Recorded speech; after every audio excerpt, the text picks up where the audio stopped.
Well, hello and welcome to 2021, a new year for all of us and the third year of releasing the InsTech London podcast, which just goes to show either it's survival of the fittest or perseverance pays off.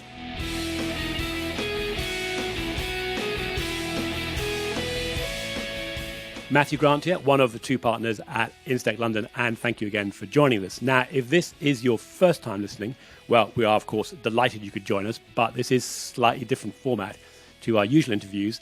Typically, it's me talking to one or two people. Well, this time we've got 20. Now, at this time of year, people tend to be making their predictions for the year ahead. Very brave. But given the surprises of the last year, wasn't really something that Rob and I thought we wanted to do on our own. So we reached into our network and got 20 fantastic people from some of the greatest companies in insurance and technology, all of whom, by the way, with one exception, are corporate members. We sent them a bottle of wine and we asked them for their views on the future. And now, thanks to the power of Zoom, we are bringing you our crowdsourced and curated forecast for 2021. Well, frankly, I reckon the quality of insights we got in 1 hour would have taken a month or two if part of a more traditional consulting research project. And of course, for you, it is free.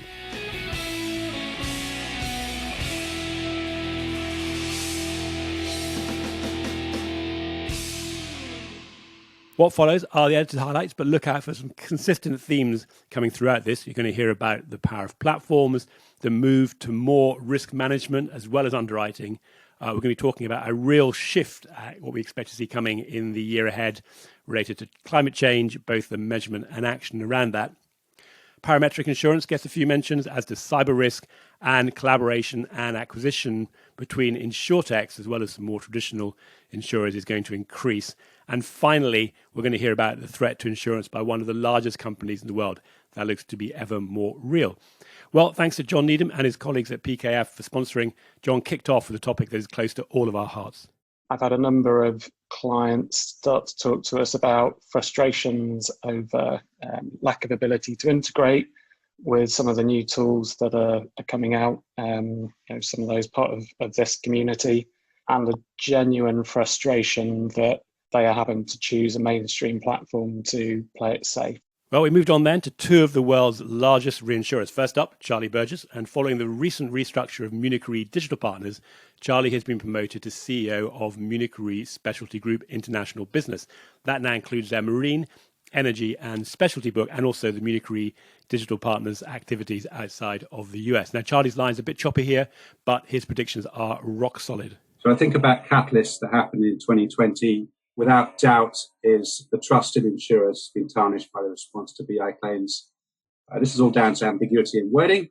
What I believe will happen is there will be an acceleration and development of parametric products in the use of sensors and the data it provides.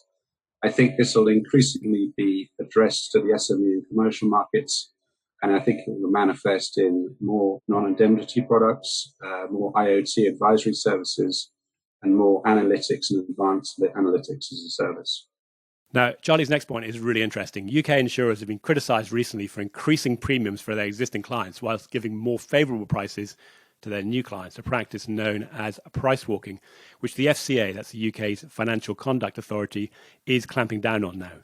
Second prediction would be that the FCA review into price walking will result in a race to win new customers until the regs are put in place. But from that point on, I think we'll see a switch which will become, in effect, customers, I think, increasingly will lend themselves more towards trusted non-insurance brands or insurance brands. If it's non-insurance brands, I'm predicting acceleration in digital B2B2C players. And that could easily be through either sort of retail outlets or through platforms or ecosystems. It doesn't really matter. And here comes one that we're all watching carefully and is very close to Robin's heart. Blueprint 2 at Lloyd's of London was definitely a deeper thought process, and in many parts of it I quite liked. And it's definitely a step in the direction, and in fact I think it's essential for Lloyd's survival. But I would predict the following. Progress in Blueprint 2 execution will be slower than planned. I think we might well be looking at Blueprint 3 this time next year. I think also there will be a flurry of automation or digitalization amongst the Lloyd's and London market players, both addressing the plumbing and digitalization in whole or most likely part of some of the more complex risk products. Well, thank you, Charlie. Making a prediction that Lloyd's infrastructure development might go slower than anticipated was a safe bet. You may not be the only one who goes down that route. Well done, you. Thank you very much for joining us. Next up is Ruta Mitaskaiti, Head of Solutions for UK and Ireland at Swiss Re. Now, Swiss Re joined us as corporate members in 2020, and actually you can see the interview with Ruta at the website. Next year is still going to be a fairly difficult year, but I think that it will also force people to think about big problems. And first of them is probably climate change, right? A lot of activities in the climate change. I actually predict that we are going to see a reduction in price of electric vehicles. Firstly, maybe going down slowly, but then very sharp drop. I predict that 25% of this panel members might have an electric vehicle next year, so either lease one or own one. I think that abundance of data sets may lead to some really innovative insurance solutions, especially in business interruption or supply chain space. Well, did you catch that? Ruta reckons that 25% of us will be driving electronic vehicles next year. Well, we just need to come back to our panelists in 12 months and see whether she was correct on that one. But her last point is also worth noting. We all know about the large volumes of data around us, but Ruta picks up two areas of insurance that so far have generally proved really hard to model and underwrite. That's business interruption and supply chains. So next up on our virtual stage were our consultant friends. Firstly, Chris Payne, partner and head of technology for UK insurance at EY. Now, Chris picked up on this theme about technology challenges. Lots of hype, I think we've all seen for a while now, coming over from the US around usage-based products, pay-per mile, for example, in motor. We're actually going to see some genuine disruption in 2021. There's a definite theme of most of the major players that we're talking to or working with are trying to accelerate their innovation activity, coming from different places in the market. In terms of enabling that, you're going to see what I call a two-speed architecture model. You've got people trying to move towards a core platform transformation, but actually they're waking up and realizing that they want something lean and mean, where they can stand all these ideas up quickly, test them, and then decide how they want to launch, whether through that platform or through the main platform. The ability to go lean and mean is going to be a recurring theme. We've had quite a few predictions in from the public around that theme too. Nigel Walsh, Global Future of Insurance Lead and Partner at Deloitte Digital, is, of course, well known for his views on insurance and is going to be making his own forecast shortly. He's been a previous guest of ours, episode 81. So back to Robin. You can now get for free what Nigel's prediction is going to be. Will you give us a world exclusive to your best prediction then, please? I will. I'm not sure it's exclusive because I've been banging on about this for a while. But, ladies and gentlemen, I am going to tell you next year we are going to fall in love with insurance. And you're all laughing and smiling because we all love it. Every one of us on this call, all 100 plus people, I'm sure, that will listen to this and many more, will sit there and go, we love insurance. We love what we do every single day. Yet when I speak to people outside the industry, all I get is, we don't care enough. I'm not interested.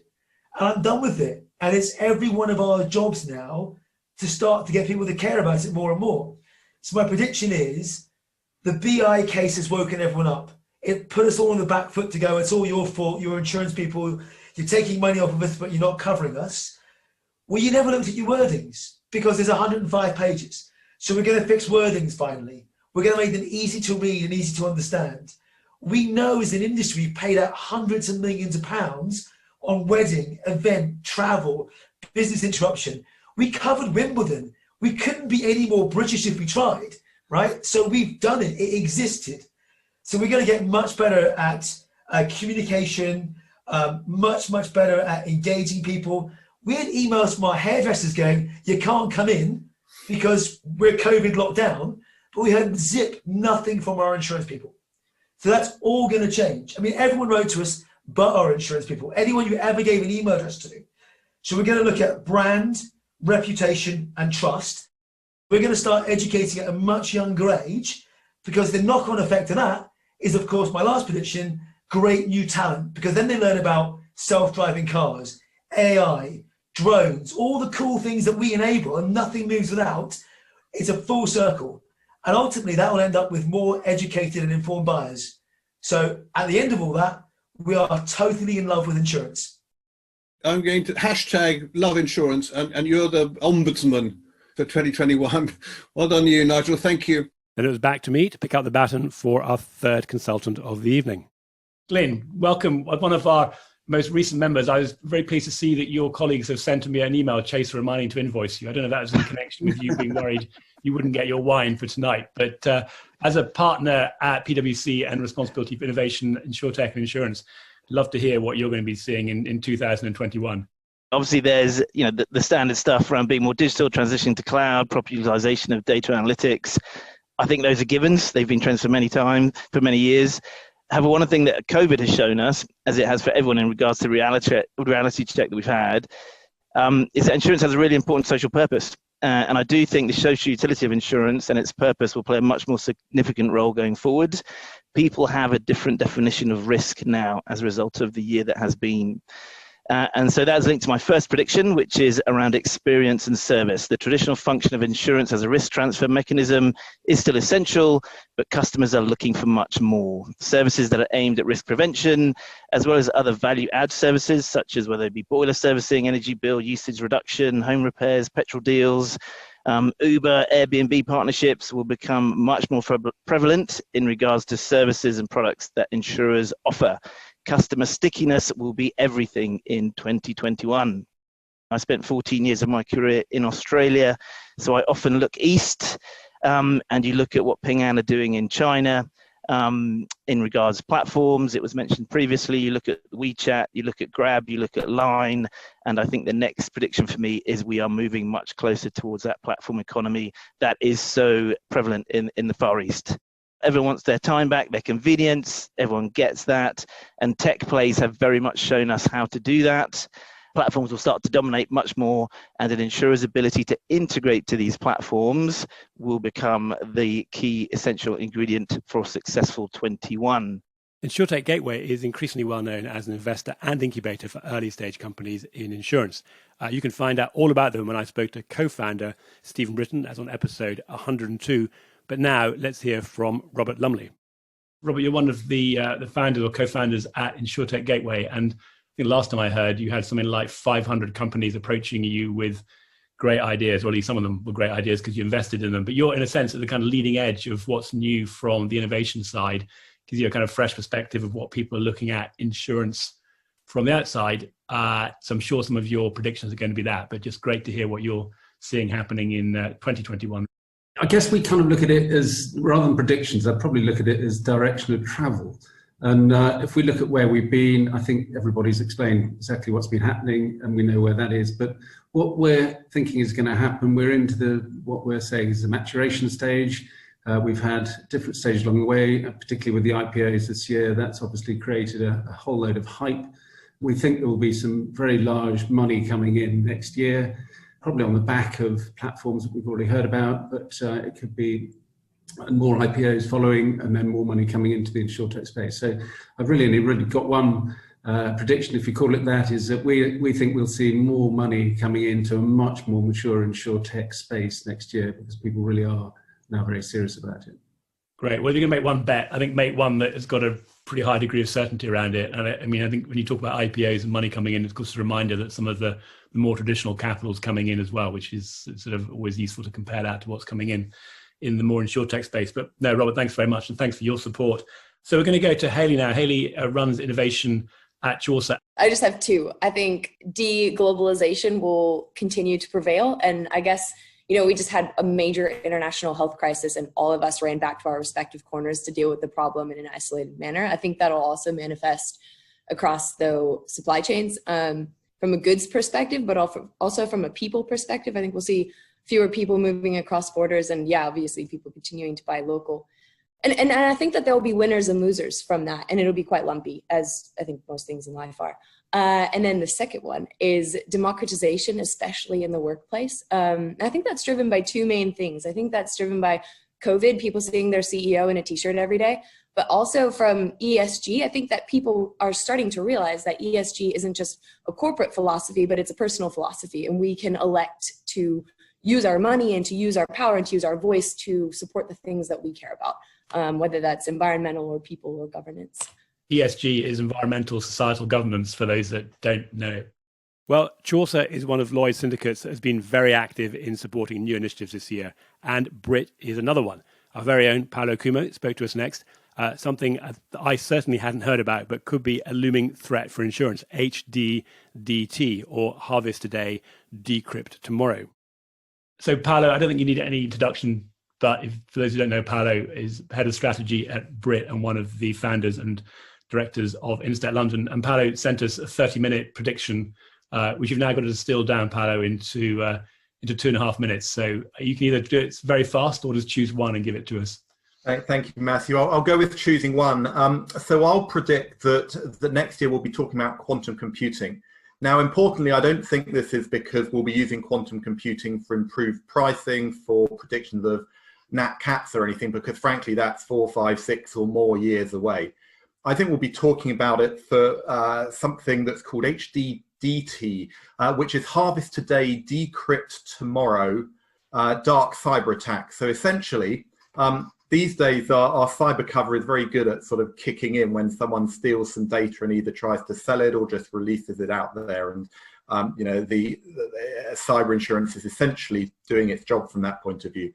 The concept of Harvest Today, Decrypt Tomorrow is, let's take confidential data that can't be easily decrypted now, but may have some value in 5, 8, 10 years' time.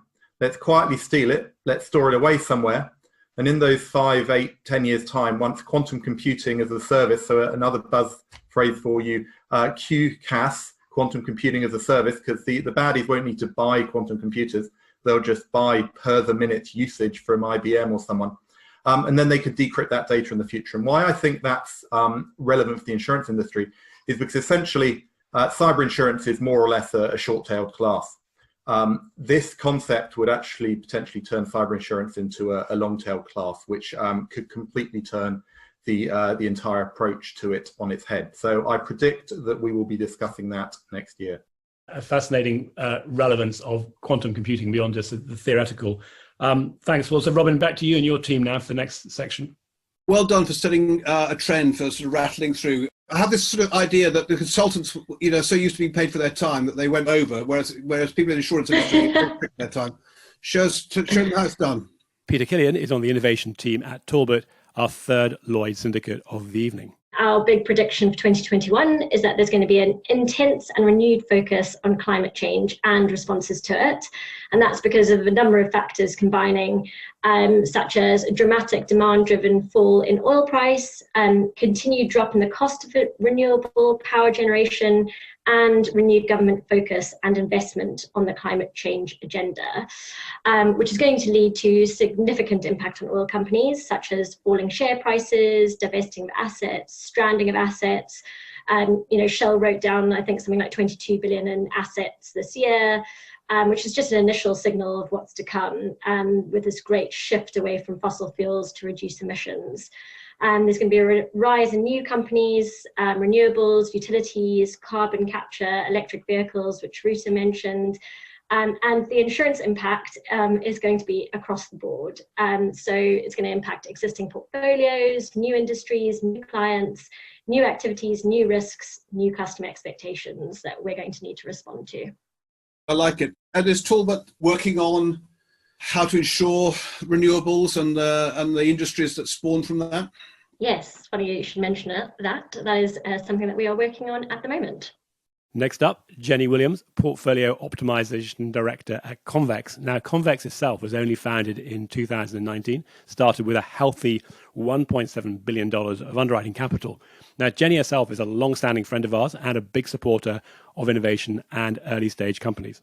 Everything I do seems to be around data, and these predictions are based on recent experiences in our commercial and specialty line space, and somewhat amplified by the recent news that S&P have bought IHS Market in a $44 billion deal.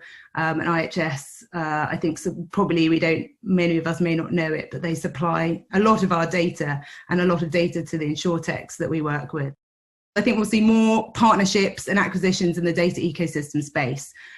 We are seeing lots of different companies offering different variations of data on different assets and their risks and perils. I know a couple of the InsTech London favourites, ET Value and Hazard Hub, seem to be doing pretty well in the US, for example.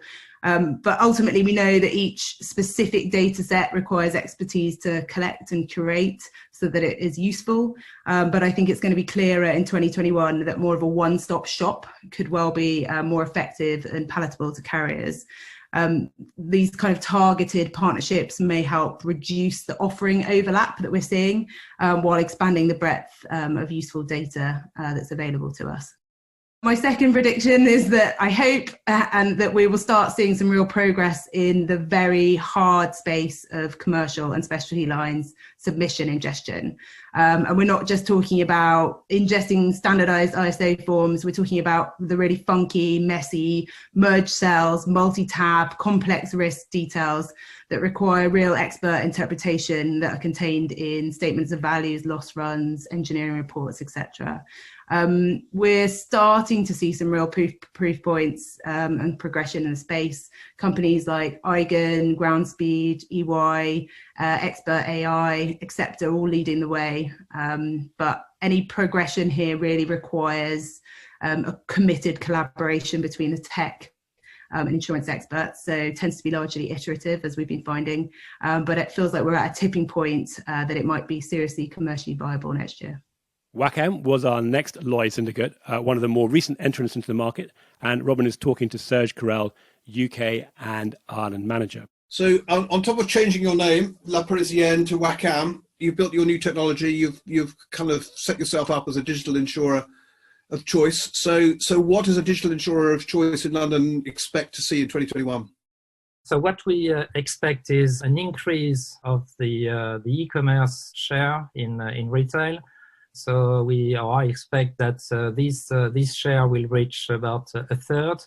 And before it was expected to reach this kind of level in 2024. So of course the COVID impact has made these fundamental trends quicker. And what is perhaps surprising is that it concerns all kinds of products, including luxury goods, cars. So who would have imagined that you would buy a car from the internet? But that means that now it happens. And the impact of that is that there are many platforms and brands who are going to sell insurance products, and mainly by embedding them into the purchasing process. And that will create opportunities for new entrants. And the good thing about that is that it's going to, I think, reduce the insurance gap. So people, apart from car insurance, people are under insured, and by making the customer journey simpler, making the service or the insurance service more relevant to especially younger generations, it will make people better insured. Thank you very much, Serge, for joining us. Time to hear from a broker. Christian, how does a wholesale broker who's just been bought by a massive great, now that you've got all this money, where are you going to spend it?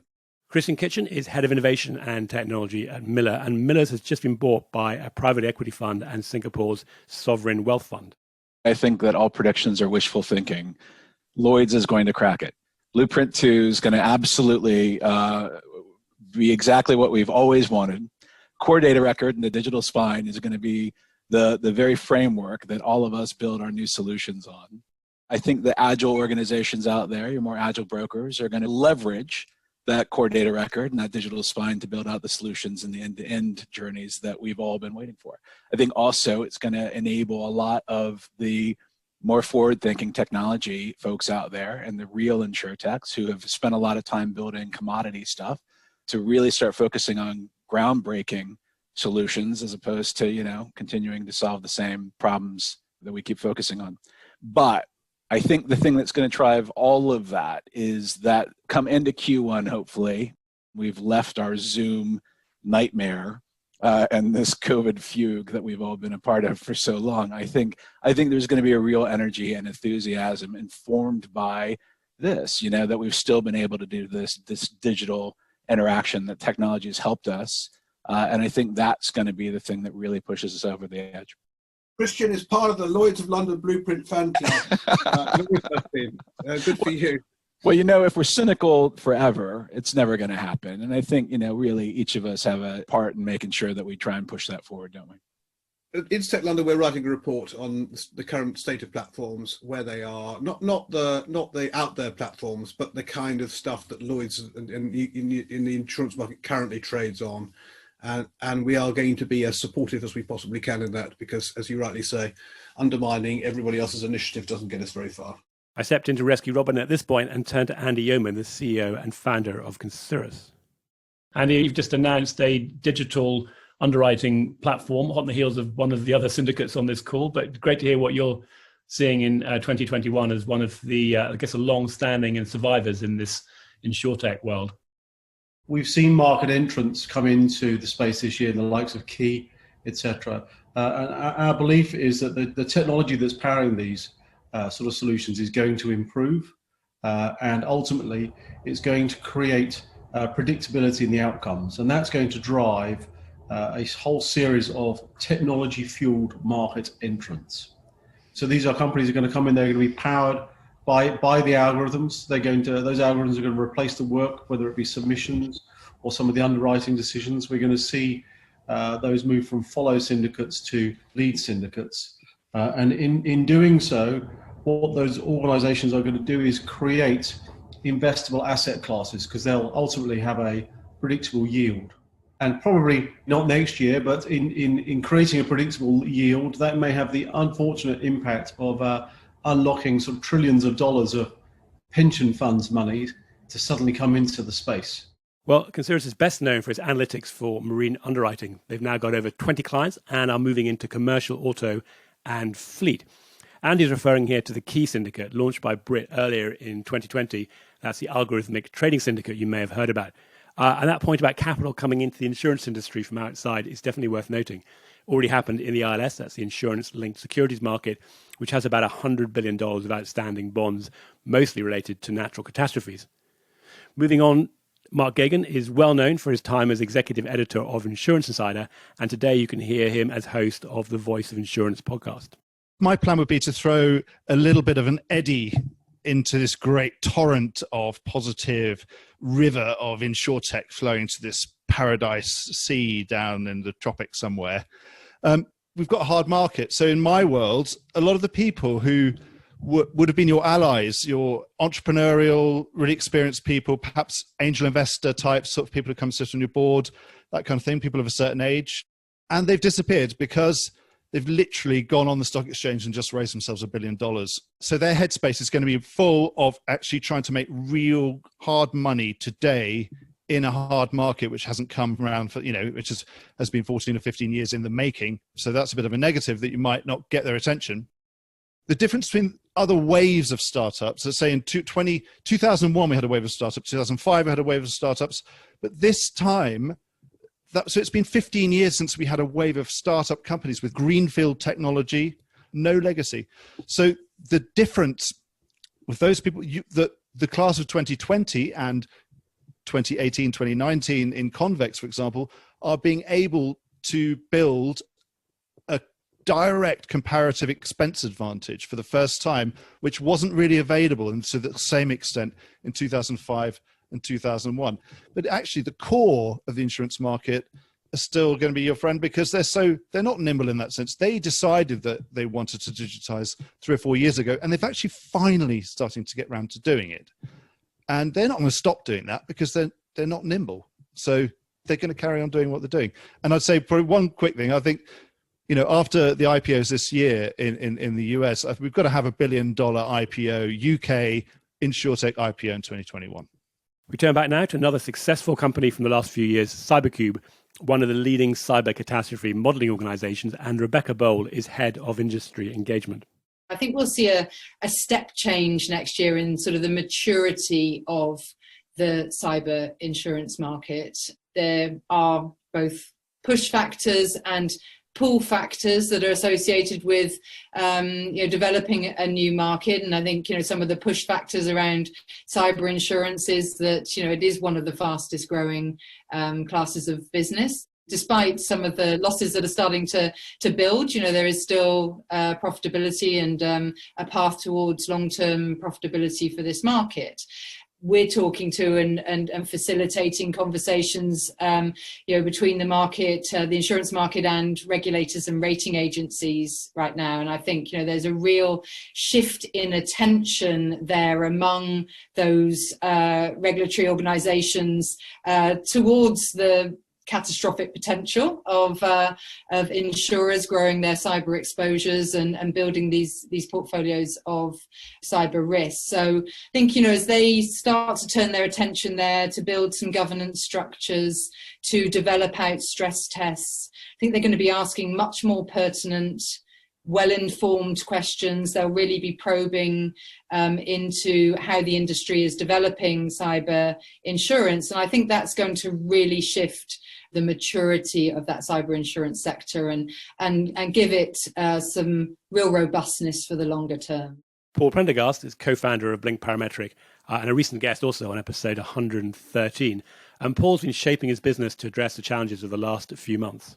We're now in the business interruption space. Great to hear Charles at the start of the session talking about Parametric helping to build back some trust in business interruption. That's what we've just launched. We're working with Beasley now in the US market, and that's super exciting, and through the Lloyd's lab. So yeah, I think Parametric it's not the solution for everything, but it's certainly got a place to play.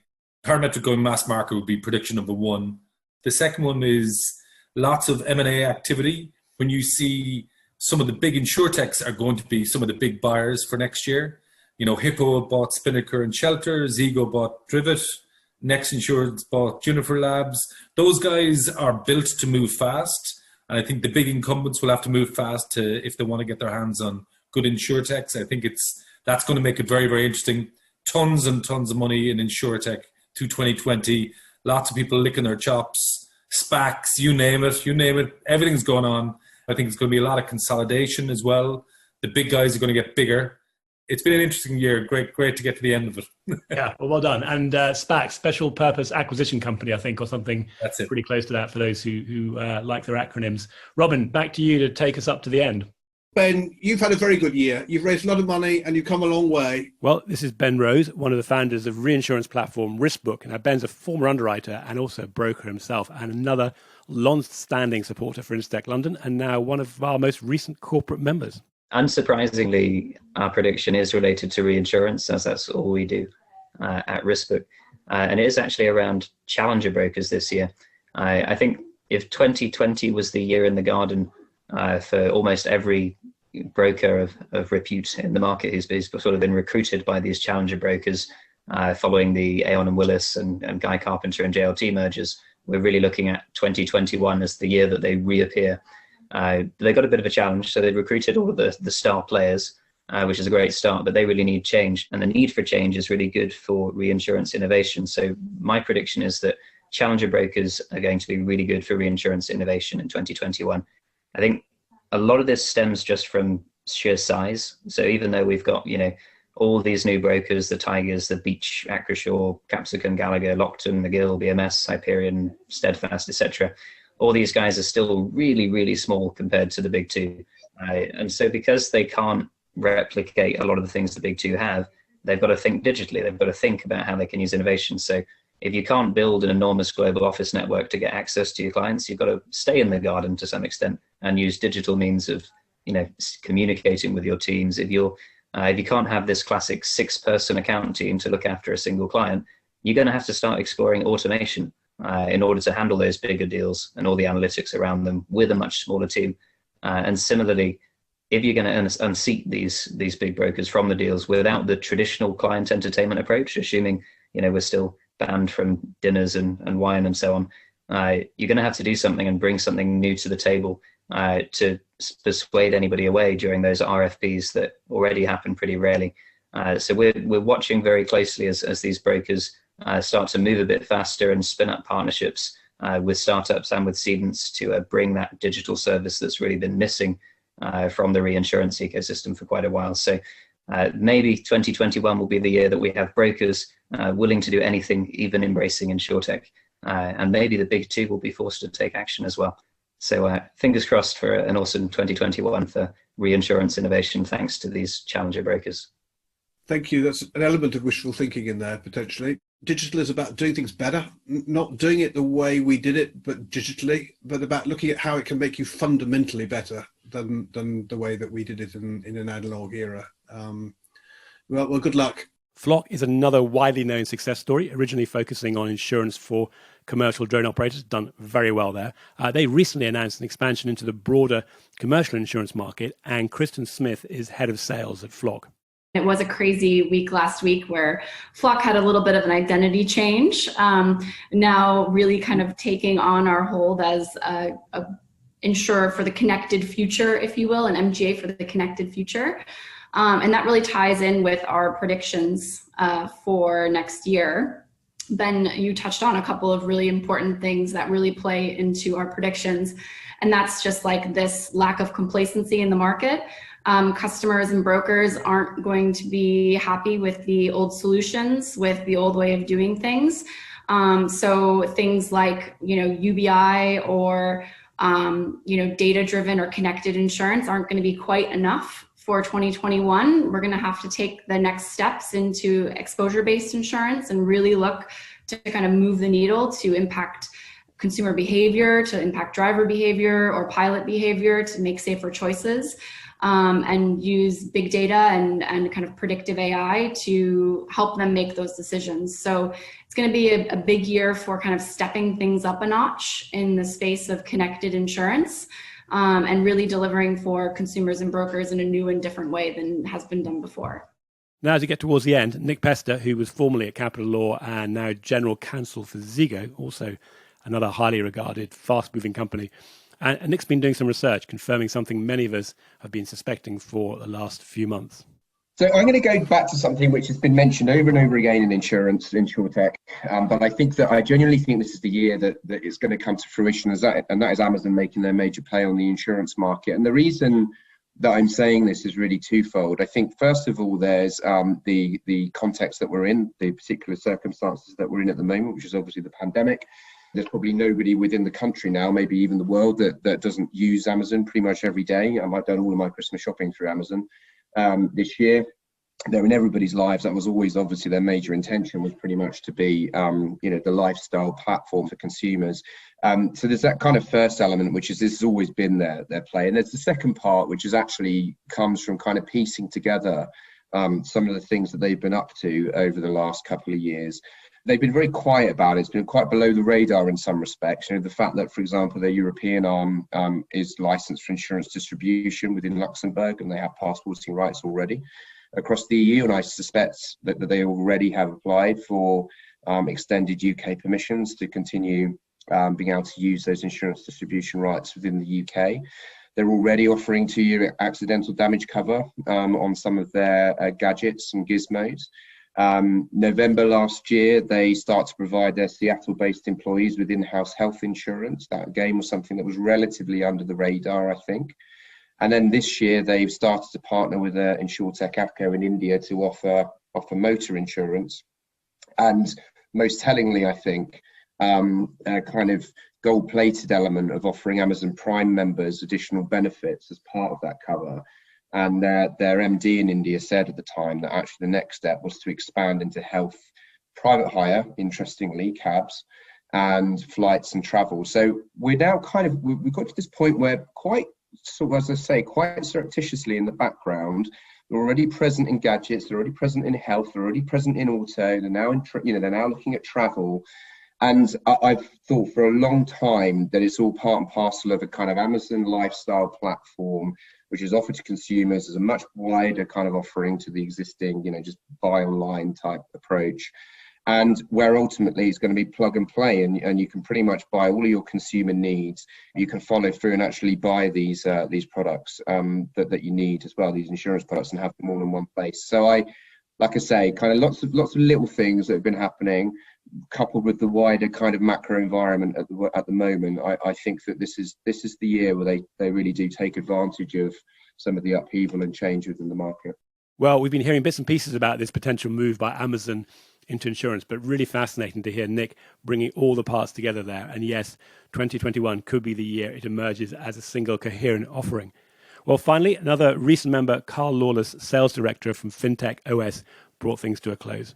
What prediction have you got for us? My prediction is that the age of the large transformation project is over. Rather than insurers committing to the traditional big box solution, which is going to cost tens of millions of pounds, it's going to take you 3 to 5 years to deploy, it's going to tie you up. There's suddenly an opportunity to deploy best-of-breed digital components. So I see insurers now buying, going down the Lego block approach. So best-of-breed components glued together with automation, giving them a cutting-edge platform in short order. So I think in 5 months of lockdown, there was 5 years of digital transformation, and I only see that accelerating next year. Well, that was fascinating, and it demonstrates the power of bringing together people across the whole community. We have people in there who are building businesses, partnering with other businesses, advising businesses, underwriting, or providing investment capital. And of course, the benefit of doing this kind of thing is our guests bring not just their own experience, but of all the people they've been talking to as well. So thank you to all of our panelists for your predictions. And of course, if you'd like to know more about what we're up to and how we maybe can help you or your business partners promote what we're doing, share your stories, or just tap into what Robin and I are seeing ourselves in the world around us, then please do get in contact. Matthew Grant via LinkedIn, or you can email us as hello@instech.london. And finally, remember what Nigel Walsh said. At the end of all that, we are totally in love with insurance. And back to Robin for the final word. Thanks for joining us. Happy Christmases, and we'll see you all on the other side.